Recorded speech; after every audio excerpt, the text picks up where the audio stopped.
Aliens arriving on Earth first kill an entire small town and then bring half of its population back to life, although it's hard to call it life. We searched for a new home. We found one.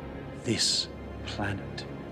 Somewhere in Pennsylvania, in the small town of Berridge, a family sits down for dinner. Suddenly there is a loud bang outside, the lights go out and people briefly come to their senses before dying. Later on, exobiologist Lawrence Stone hears news reports on TV about a powerful explosion in Berridge that killed the entire population of the town, 1,300 people. The air in the settlement is poisoned by some toxic substance, and the theory that the explosion occurred at the local chemical plant becomes increasingly popular. Lauren takes a bath and remembers herself, her father, and a field she used to run through. Her memories are interrupted by the arrival of the military, although Lauren does not quite understand how she can help with the investigation. Colonel Emmerich introduces her to astrobiologist Santiago. Geologists confirmed that the accident was the result of a meteorite impact which released a deadly gas. That's why they were invited to the crash site. The military will be grateful for any evidence they find that can shed light on the nature of the incident.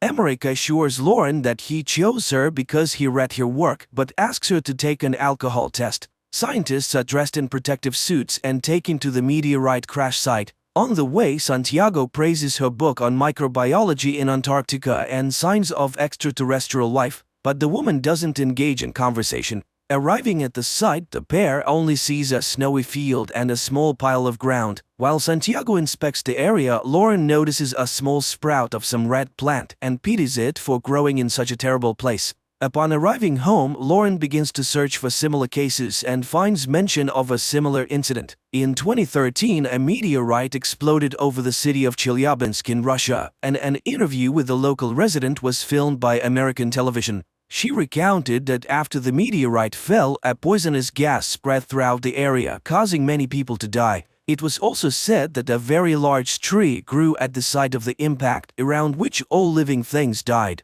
The tree was cut down and information about the incident was kept secret. In the postscript to the interview, journalists reported that the woman was killed almost immediately after it. The next day, doctors begin to perform an autopsy on the man who died in Berridge, and at first everything looks completely normal. But when the doctor makes an incision, a strange blue liquid begins to seep out, which then returns to the body after a short time and the wound heals. But even more surprising is the resurrection of the man who suddenly sits up on the table and silently looks down, not reacting to the voices of those around him.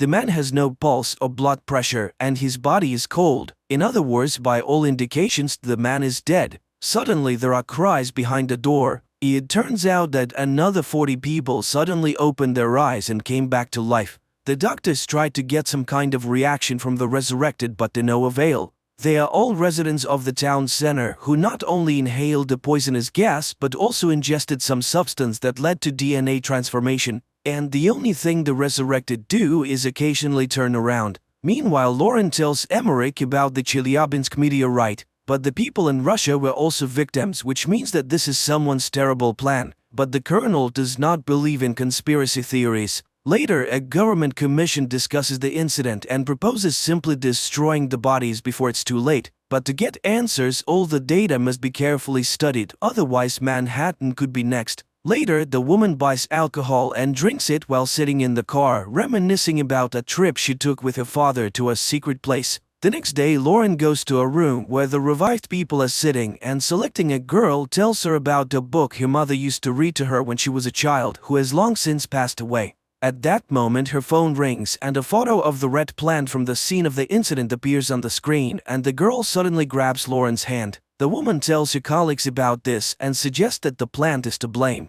Santiago notices that all the survivors are looking in one direction, to the north, where the crash site is located. And then the colonel confesses that they found a sapling, but they don't know what it is because the plant is huge and continues to grow. The thing is that the area is sealed off and the plant was only noticed when it became visible from a distance. It turns out that it wasn't a meteorite that fell on the ground, but a huge seed. A team of scientists is sent to the site, taking one of the revived with them. They bring him to an unimaginably huge tree on a cart and watch from a distance, but he remains motionless. And when people have lost all hope, the man in the wheelchair suddenly moves, raises his head, looks in surprise at his hands and the snow under his feet. And then he admits that he can't survive in the Earth's environment, so he will stay here. Upon returning, Lauren reports that the tree is generating the necessary environment for its survival, including the air that is toxic to humans. The aliens arrived on Earth through special portals that scientists call wormholes.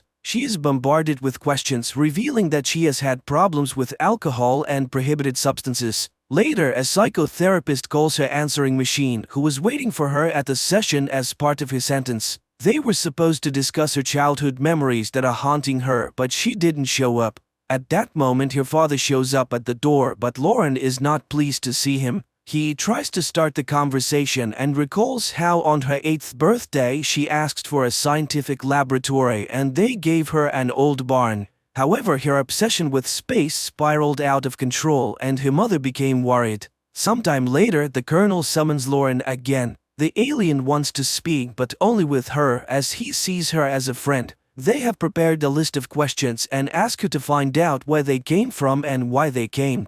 The alien explains that their home is no longer suitable for their species. They were searching for a new home and found it using coordinates received from a human with the call sign Supernova 94. From that same human, the aliens learned all the strengths and weaknesses of humans. The alien asks the military to leave, and Lauren admits that the tree will soon destroy everything as it is harming the planet. The alien then says that humans will not be able to stop them because they are used to fighting and they have abilities. And here Santiago starts acting strangely. He drops his suitcase and begins to unzip his protective suit. The military personnel try to contain him, but they cannot do anything. The man falls to the ground and tears the hose from the mask of a soldier who was trying to help him. The soldier removes his useless mask and dies. Then one of the soldiers suggests shooting the alien. And just then they are hit by a sound attack that drives them crazy and they open fire on each other.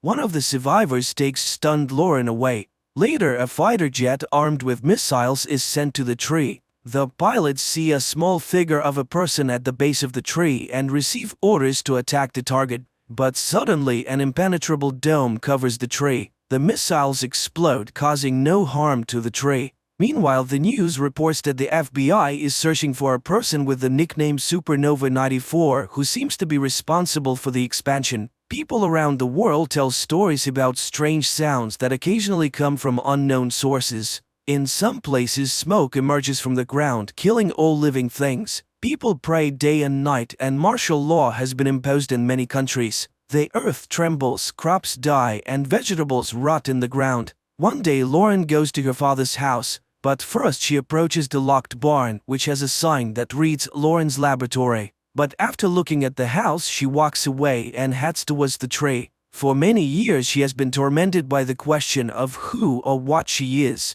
The end of the world is approaching, but she feels relief, as if she will finally live freely. And she plans to find the truth right here. She meets the alien who tells her that the tree is undergoing transformation. Feeling the tremble under her feet, Lauren lies down on the ground and listens to the hum of the planet. The time has come, new life is growing, and all of this has happened because of her. And finally, Lauren remembers the day when her father brought her to a secret base where an unidentified flying object had been brought down.